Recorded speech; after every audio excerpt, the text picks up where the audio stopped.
तो hello guys, मेरा नाम है प्रिंस और आप देख रहे हैं एनिमे समीक्षा। चलिए वीडियो को शुरू करते हैं। तो एपिसोड के स्टार्ट में हम देखते हैं कि वान के बनाए हुए घर को देखकर सभी लोग काफी ज्यादा शॉक हो जाते हैं और फिर कामसिन उससे कहता है कि आपका मैजिक एक टेरिटरी को रूल करने के लिए एलिमेंटल मैजिक से ज्यादा अच्छा है। वान कहता है कि मुझे लगता है कि लोगों को प्रोटेक्ट करने के लिए ऑफेंसिव मैजिक ही बेस्ट है। तभी एस्पार्डा उससे कहता है कि वॉर के समय के लिए आपकी ये बात सही है, लेकिन लोग एक ऐसा लॉर्ड चाहते हैं जो उनकी जिंदगियों को इम्प्रूव करे और वो काम आपसे बेहतर कोई नहीं कर पाएगा। फिर हम देखते हैं कि डी और ऑर्थो भी एस्पार्डा से एग्री करते हैं और वान की तारीफ करते हैं। तो वान कहता है कि अगर तुम मुझे वुड लाकर दोगे तो मैं तुम्हारे लिए भी घर बना दूंगा। तो हम देखते हैं कि ये सुनकर डी और उसके नाइट्स और ऑर्थो और उसके साथी सभी काफी ज्यादा एक्साइटेड हो जाते हैं। तभी हम देखते हैं कि रोंडा उससे पूछता है कि अगर हम आपको लकड़ियां ला कर देंगे तो क्या आप हमारे लिए भी घर बना सकते हो। फिर हमें पता चलता है कि उन सभी के घरों की हालत काफी ज्यादा बुरी होती है और फिर वान देखता है कि उन सभी के घरों की हालत सच में काफी ज्यादा बुरी होती है और फिर वो सभी से कहता है कि मैं सभी के लिए नए घर बनाऊंगा। और ये सुनकर सभी लोग काफी ज्यादा खुश हो जाते हैं। फिर अगले सीन में हम देखते हैं कि वान काफी सारे घरों को बिल्ड कर देता है और ये देखकर सभी लोग काफी ज्यादा शॉक हो जाते हैं। फिर वान हमें बताता है कि उसने वो सभी घर ग्रिड्स में बनाए हैं, जिसमें एक ब्लॉक में 4 घर होते हैं और हर एक ब्लॉक के बीच में काफी बड़ी सड़क या स्ट्रीट होती है। फिर हम देखते हैं कि सभी विलेजर्स वान से काफी ज्यादा खुश हो जाते हैं और वो सभी उसको गिफ्ट देते हैं। फिर वान हमें बताता है कि मैंने अपने मैनर के पास एक बाथ भी बनाई है। मैंने उसका डिजाइन सिंपल बनाया है। फ्लोरियल ने अपने वाटर मैजिक से वाटर टब को भरा है और कमसिन ने चारकोल फायर से पानी को गर्म किया है। फिर अगले सीन में हम देखते हैं कि फ्लोरियल और टिल बाथ ले रही होती है और फ्लोरियल कहती है कि मुझे विश्वास ही नहीं होता कि लॉर्ड वान हम जैसे लोगों को इस लग्जरी को एंजॉय करने दे रही है। वो काफी काइंड है, जो कि नोबल्स के लिए काफी रेयर होता है। तो ये सुनकर टिल कहती है कि तुमने सही कहा, वो सच में काफी अमेजिंग है। फिर अगले सीन में हम देखते हैं कि वान और कामसिन साथ में बात ले रही होती है और कामसिन की बॉडी को देखकर वान कहता है कि तुम्हारी तो मसल्स बन गई हैं, लेकिन तुम अपनी शॉर्ट ट्रेनिंग में काफी हार्ड वर्क भी कर रही हो।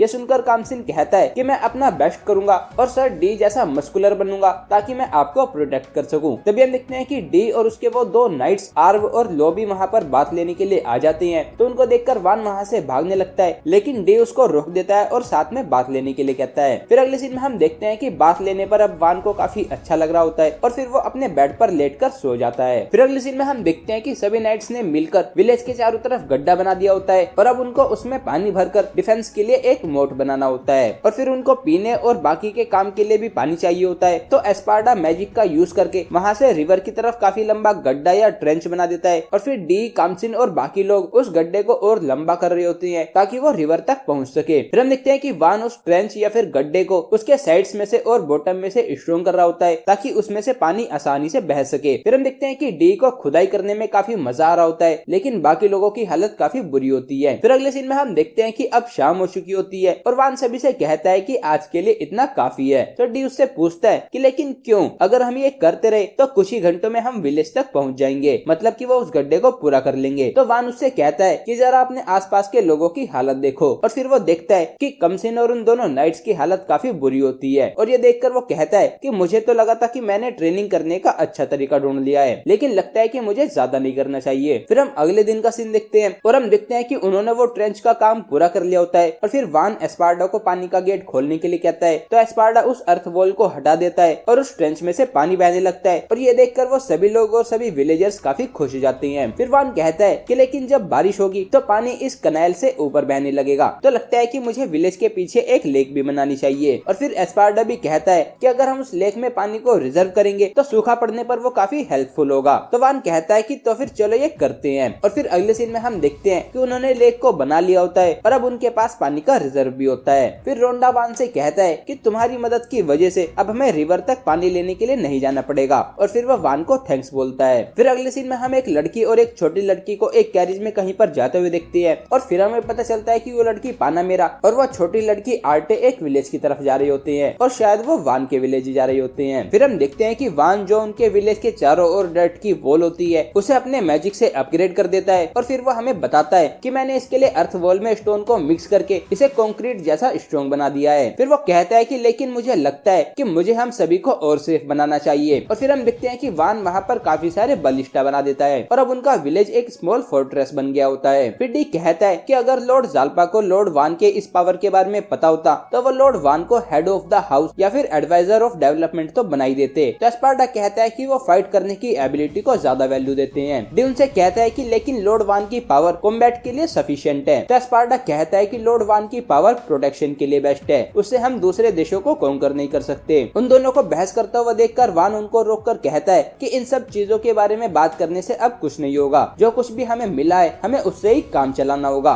तो ये सुनकर डी हंसते हुए वान से कहता है कि तुम सही कह रही हो, इन सभी बातों से कुछ नहीं होगा। फिर हम देखते हैं कि वान को भूख लग रही होती है, तो अगले सीन में हम देखते हैं कि वो खाना खाने लगता है और उसको वो काफी अच्छा लगता है। और ये देखकर टील को काफी अच्छा लगता है क्योंकि वो काफी परेशान होती है क्योंकि उनके पास ज्यादा इंग्रेडिएंट्स नहीं होते। फिर एस्पार्टा वान से कहता है कि विलेज का डिफेंस इम्पोर्टेंट है लेकिन हमें रेगुलर इनकम के लिए भी कुछ करना होगा। वान कहता है कि लेकिन अभी के लिए घर और फर्नीचर को मैं हैंडल कर सकता हूँ और मुझे लगता है कि विलेज का हार्वेस्ट हमारे लिए इनफ फूड को प्रोवाइड कर देगा। एस्पार्टा कहता है कि हमारे पास कोई सीजनिंग नहीं है, मतलब कि मसाले नहीं है, और स्वीट बेक्ड डिजर्ट्स जो आपको काफी ज्यादा पसंद है हमारे पास उसके लिए भी इंग्रेडिएंट्स नहीं है। हम देखते हैं कि ये सुनकर वान काफी ज्यादा शॉक हो जाता है और फिर वो काफी सीरियस हो जाता है और कहता है कि हमें कुछ ऐसा चाहिए होगा जो ये विलेज सेल कर सके। और फिर वो बाकी सभी से आइडियाज मांगता है। तो कमसिन कहता है कि वुड ब्लॉक्स जो आप बनाते हो वो सही रहेंगे। तो वान उसको रिजेक्ट कर देता है क्योंकि उनको सिर्फ वही यूज कर सकता है। फिर टील कहती है कि वो मॉन्स्टर्स के मटेरियल्स को सेल कर सकते हैं। तो वान उसे भी रिजेक्ट कर देता है क्योंकि सिर्फ ऑर्थो का ग्रुप ही मॉन्स्टर्स को हंट कर सकता है। फिर हम देखते हैं कि वान सोचता है कि मुझे कुछ अच्छा ढूंढना ही होगा। फिर अगले सीन में हम वान, कामसिन, टिल और एक एडवेंचरर कुसाला को देखते हैं। और फिर हम देखते हैं कि कुसाला वान से कहता है कि मैंने इन दोनों से उनके वेपन्स को टेस्ट करने के लिए कहा था लेकिन इन्होंने मना कर दिया क्योंकि वो तुम्हारे गिफ्ट्स को खराब नहीं करना चाहते। तो हम देखते हैं कि वान टिल और कामसिन से कहता है कि अगर तुम्हें नहीं पता होगा कि तुम इन वेपन से क्या कर सकते हो तो तुम खुद को प्रोटेक्ट नहीं कर पाओगे। और फिर वान कामसिन से उसके वेपन को टेस्ट करने के लिए कहता है। तो वो अपनी स्वॉर्ड से कुसाला की शील्ड पर हल्का सा अटैक करता है। तो ये देखकर वो कहता है कि इतने हल्के अटैक से कुछ नहीं होगा, लेकिन हम देखते हैं कि इतने हल्के से अटैक से ही उसकी शील्ड के 2 टुकड़े हो जाते हैं। और ये देखकर कुसाला काफी ज्यादा सैड हो जाता है। लेकिन फिर हम देखते हैं कि वान उसकी शील्ड को ठीक कर देता है। और फिर तभी हम देखते हैं कि ऑर्थो वहां पर आता है और वो वहां पर काफी सारे ओर्स को लाया होता है और वान से पूछता है कि क्या तुम इनको खरीदना चाहोगे। ऑर्थो वान से कहता है कि वुल्फ्स ब्रुक माउंटेन रेंज के पास वाले डीप फॉरेस्ट में काफी स्ट्रॉन्ग मॉन्स्टर्स रहते हैं, तो शायद इसलिए माउंटेन में जाए बिना ही हमें उस फॉरेस्ट से इतने सारे रेयर ओर्स मिल गए। फिर ऑर्थो बताता है कि उसके पास आयरन, सिल्वर, कॉपर, थोड़ा गोल्ड और थोड़ा मिथ्रिल भी है। हम देखते हैं कि मिथ्रिल को देखकर वान शॉक हो जाता है और फिर वो कहता है कि अगर वुल्फ्स ब्रुक माउंटेन के पास तुम्हें ये मिले हैं तो उस माउंटेन में तो काफी सारे रिसोर्सेज होंगे। फिर वान उससे पूछता है कि क्या मैं इस आयरन ओर को यूज कर सकता हूँ, तो ऑर्थो हाँ कहता है। तो हम देखते हैं कि वान उस आयरन ओर से एक आयरन का ब्लॉक बना देता है। और फिर ये देखकर कुशाला वान से पूछता है कि क्या आप इससे मेरे लिए एक स्वॉर्ड बना सकते हो। तो हम देखते हैं कि वान मान जाता है। तो कुशाला वान से एक शॉर्ट स्वॉर्ड और एक लॉन्ग स्वॉर्ड की रिक्वेस्ट करता है। फिर हम देखते हैं कि वान अपने मैजिक से इमेजिन करके उस आयरन ब्लॉक से एक शॉर्ट स्वॉर्ड बना देता है और फिर इसी तरह वो एक लॉन्ग स्वॉर्ड भी बना देता है और उनको लेकर कुशाला काफी ज्यादा खुश हो जाता है। तभी हम देखते हैं कि ऑर्थो और बाकी के एडवेंचरर भी वान से स्वॉर्ड की डिमांड करने लगते हैं। और फिर वान की बनाई हुई स्वॉर्ड को देखकर प्लूरियल कहती है कि मुझे लगता है कि ये काफी महंगी बिकेगी। तो ये सुनकर वान मन में सोचता है कि तो अगर मैंने मिथ्रिल से वो स्वॉर्ड बनाई तो। तभी हम देखते हैं कि एस्पार्टा वहां पर आ जाता है और उस मिथ्रिल ओर को पकड़कर वो कहता है कि मैंने कभी भी किसी को मेटालिक ओर्स को माउंटेन की बजाय फॉरेस्ट में माइन करते हुए नहीं देखा, लेकिन अगर पास में कोई डंजन हो तो ये पॉसिबल हो सकता है। फिर एस्पार्टा वान से कहता है कि अगर हमने डंजन को डिस्कवर किया तो हमारी सिचुएशन काफी बदल जाएगी, काफी सारे लोग इस विलेज में आना जाना शुरू कर देंगे। वो कहता है कि नॉर्मली जब गिल्ड को नए डंजन के बारे में पता चलता है तो वो पास के टाउन या विलेज में अपनी एक ब्रांच खोल देते हैं। फिर वान कहता है कि लेकिन हमारे विलेज के पास गिल्ड का वेलकम करने के लिए इनफ रिसोर्सेज नहीं है और तो और पास के नेशन डंजन को कंट्रोल करने के लिए हम पर अटैक कर सकते हैं। प्लूरियल कहती है कि लेकिन अगर हाउस ऑफ फर्टियो को पता चल गया कि वहाँ पर डंजन है तो वो शिवालिक ऑर्डर को वहाँ पर भेज देंगे। वान कहता है कि प्रॉब्लम ये है कि अगर हाउस ऑफ फर्टियो को पता चल गया कि जहाँ उन्होंने मुझे भेजा है अगर उस जगह में कुछ वैल्यू है तो वो मुझे कहीं और भेज देंगे। प्लूरियल कहती है कि तो फिर तुम्हें डंजन को डिस्कवर करने से पहले इस विलेज को ग्रो करना चाहिए और फिर हाउस ऑफ फर्टियो भी इसमें दखल नहीं दे पाएगा।